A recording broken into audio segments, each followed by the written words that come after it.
Good morning and welcome back to your chemistry class. So today in this chemical bonding and molecular structure chapter we are going to begin with the second electronic theory, that is your covalent bonding.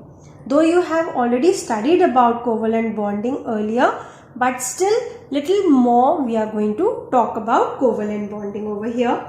So the second mode of combination, it was first proposed by whom? Lewis, right? And further it was improved by Langmuir, and therefore this is also termed as Lewis-Langmuir concept. Okay, so your ionic or your electrovalent bonding, that was also termed as Coriolis bonding, and this is called as Lewis-Langmuir concept. So they suggested that there are atoms which attain noble gas configuration. How? By sharing one or more than one electrons when they become a common property for both, right? Such a bond, it is possible when between the either similar atoms, or it can also happen within dissimilar atoms, right? So in this bond, the atoms, they do not acquire any charge over themselves as electrons, or they are not lost completely as well. So the electrons over here, which are shown by the sharing, they occupy such a position in between the nuclei of the two atoms where there is maximum force of attraction from the two nuclei, and thus this is also termed as a non-polar bond. It is also termed as a non-polar bond formation, right? So the bond that is formed between two non-metals, right, of the same atom or different elements, they always show mutual sharing of electrons between themselves to complete their octet. They can complete the octet rule, but duplet in case of hydrogen. So this concept is called as covalent bonding, and it is also called as covalent linkage, right?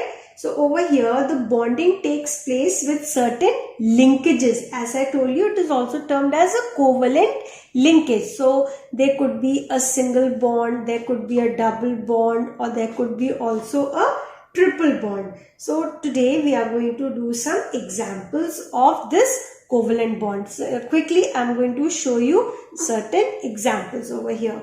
So examples of covalent bonding. Let us begin with the most elementary one, that is hydrogen. As just now I told you, it is the electrons of hydrogen, they are going to satisfy themselves to follow the duplet rule, not the octet rule, right? So hydrogen, as you already know, it has one electron present in its valence shell, and this hydrogen is also incomplete. So how can they complete? They can complete by sharing of electrons, right?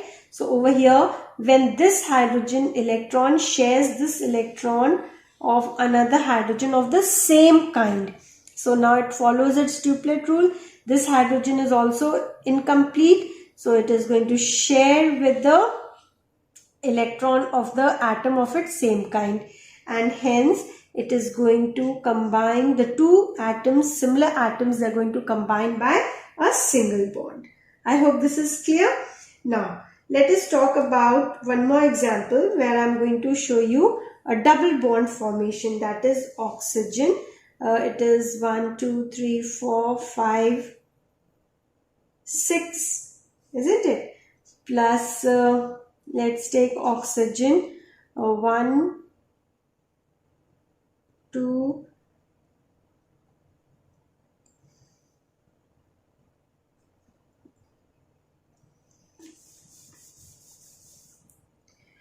let's see, oxygen 1, 2, 3, 4, 5, 6 plus 1, 2, 3, 4, 5, 6. Now this is 6. It has to follow the octet rule. So 6 plus 2. So this oxygen has followed now the octet rule, but this oxygen is still incomplete. So 6 it already has, and if it shares this one 2 with it. So here what do we see? 2 atoms of the same kind, they combine with each other with a double bond. Clear? Now let's look at a triple bond formation. Just now I am showing you where similar atoms are combining, right? So this is nitrogen. You already know valence electrons are how many? They are 5, because 7 is the atomic number. So this is 1, 2, 3, 4, 5. So 5, 6, 7, 8. Got it? And this is 5, 6, 7, 8. So over here if you see that nitrogen combines with atom of its same kind by the triple bond. So here there were certain examples where I was showing you single bond, double bond, triple bond formed between 2 similar atoms. Now covalent bonding between 2 dissimilar atoms. Like for example, if I take hydrogen and I combine it with chlorine. Now chlorine atomic valence electrons are how many? 7. So 1, 2, 3, 4, 5, 6, 7. This hydrogen has to follow the duplet rule and chlorine has to follow the octet rule. So to follow hydrogen to follow the duplet rule, what it will do? It will share one of the electrons of chlorine. Chlorine has already 7, so it will share one electron of the hydrogen. And thus the 2 dissimilar elements, they combine with a single bond, right? Now let's take another example of ethylene. So over here carbon combines with another carbon, and hydrogen, ethylene is what? C2H4. Okay, so I'm drawing over here. Now carbon valence electrons are 4. Carbon valence electrons are how many? 4. Hydrogen is 1. Hydrogen is 1. So now hydrogen has to follow the duplet rule. So hydrogen follows the duplet rule. This hydrogen follows the duplet rule. This hydrogen will follow the duplet rule. This hydrogen will follow the duplet rule. Now let's talk about this carbon. 1, 2, 3, 4, 5, 6, 7 and 8. Okay. See what a beautiful shape it forms. Now let's talk about this carbon. 1, 2, 3, 4, 5, 6, 7 and 8. So what did we see over here? That the carbon attaches itself with a double bond, but this carbon attaches to the hydrogen with a single bond. Clear? So dissimilar atoms, how do they combine? With a double bond, as well as the similar atoms are combining with a double bond, and dissimilar atoms are combining with a single bond, right? So what are these termed as? They are also termed as Lewis structures. And do you know the representation of these lines? What is this called as? This is called as Cooper structures. What are they called as? Cooper structures. Okay, now let us move to some more intricate structures. Like for example, let's talk about water over here, and let's talk about ammonia also. Where now carbon tetrachloride and methane I am not talking, because they are very simple compounds. You should be knowing about them. Let's talk about water over here. Now you already know why I am talking about water, why I have to talk about ammonia also. So water means hydrogen, there are 2, and oxygen over here. Hydrogen, hydrogen, and oxygen is how much? 1, 2, 3, 4, 5, 6. So this hydrogen has to follow the duplet rule. This hydrogen has to follow the duplet rule. Now oxygen has to follow the octet rule. So 1, 2, 3, 4, 5, 6, 7 and 8. Got it? So over here, what did we see? that oxygen combines with a single bond with two hydrogen atoms. Whereas what do you see over here? There are two lone pairs which do not participate in the chemical bonding. So what are they termed as? What are they termed as? They are termed as lone pair, right? What are they called as? They are termed as lone pairs. What is this one termed as? This is called as your bond pair, right? So you will find a lone pair and even the bond pairs over here. So the shared pair of electrons which are present between the atoms, what are they termed as? Bond pairs. And the valence electrons which are not involved in sharing or in the formation of covalent bonds, what are they termed as? They are termed as lone pairs. I hope the difference between bond pair and lone pair is very clear to you. Bond pairs are also called as shared pair, and lone pairs, they do not show sharing. Let us see ammonia. Nitrogen, we already know 1, 2, 3, 4, 5, and it combines with hydrogen, combines with 3 atoms of hydrogen. So firstly, let us stable the hydrogen, right? So what are these? These are your bond pairs or shared pairs. And what is this? This is not taking part in the chemical bonding, so these are termed as your lone pairs, right? So let us show the stability of nitrogen over here. So 5 it already has.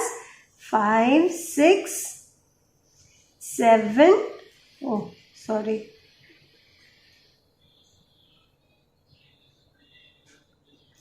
7 and 8, right? So how can we show ammonia structure? Ammonia combines with 3 atoms of hydrogen with a single bond, and it also has 1 lone pair. So these were some of the covalent bond compounds where I had tried to show you the structures. So what information is provided by these Lewis structures? Firstly, the number of valence electrons in the atom. We come to know about it. We come to know about the valency also. Then the group in the periodic table to which that element may belong to. Then the total number of covalent bonds that are present in a molecule. We even come to know that different types of bonds, whether we find a single bond or double bond or a triple bond, and hence after seeing the bonds we can also deduce the bond order, right? So now I'm going to talk about the bond order also. So how do we know, how do we calculate the bond order from this Lewis structure that is given to us? Right, so look at this molecule of your hydrogen, which is written as H2, or this is, so the molecule of hydrogen where the 2 atoms, they are linked with a single bond, right? Then the bond order in hydrogen is what? 1. Look at this oxygen. Over here, the 2 atoms of oxygen, they are linked with a double bond. So over here, the bond order is what? 2. In nitrogen, if you see, the bond order will be 3. Now, if you talk about hydrogen chloride, the bond order of hydrogen chloride is 1 because they are attached to each other via single bond. Now, let's talk about the bond order over here. With carbon and hydrogen, the bond order is 1. But between carbon and carbon, the bond order is 2. I hope this is clear. Over here, nitrogen is attached to 3 different atoms with a single bond. So, bond order is what? 1. Over here, oxygen is attached with 2 hydrogen atoms. Therefore, over here also the bond order is 1. I hope this is very clear to you, how to calculate the bond order. Now, let us talk about the bond order and the stability of a molecule. By looking at the bond order or the bond formation, what can we talk about their stability? So a molecule, remember, with a higher bond order, it is always more stronger and it is more stable as compared to a molecule with a lower bond order. Thus, you must have often heard me saying that the nitrogen, it is more stable to heat, right? Means it requires very high temperature to break the 3 bonds. So it is not as active as hydrogen gas, which requires very less amount of heat to break the bond and involve the 2 atoms into a chemical reaction. I hope this point is very clear to you. Okay. Now let's talk about the bond order in isoelectronic species. Now, do you remember isoelectronic species? They have equal number of total electrons, and therefore they have the equal bond order also. For example, let's talk about the isoelectronic species I am talking about. Let's see, like for example, nitrogen, carbon monoxide and nitric oxide ion, right? So these are the isoelectronics. How can we say? Because each one has how many electrons? They have 14 electrons, and therefore the bond order in each of them, is 3. You can make the formation N2 over here. See, bond order is 3. You do it for carbon monoxide, you do for this. Everywhere you will find they are attached to one another by 3 bonds, and therefore the bond order is 3. Clear? Let's take one more example. This was one example. Take one more example like fluorine, and if I take oxygen ion, right? Then over here they are also isoelectronics, and they have how many electrons? Each one has 18 electrons. This one also has 18 electrons. This one also has 18 electrons. Therefore, if you find out the bond order of F2, you will find that it is 1, right? And therefore, for this also it is 1. So the bond order found in both. If one is found 1, then the other isoelectronic species will also have the same bond order. So over here the bond order is 1. I hope this is very clear to you. Now, in the next chemistry period, I shall be talking about the conditions that favor the covalent bonds and much more in detail. Thank you.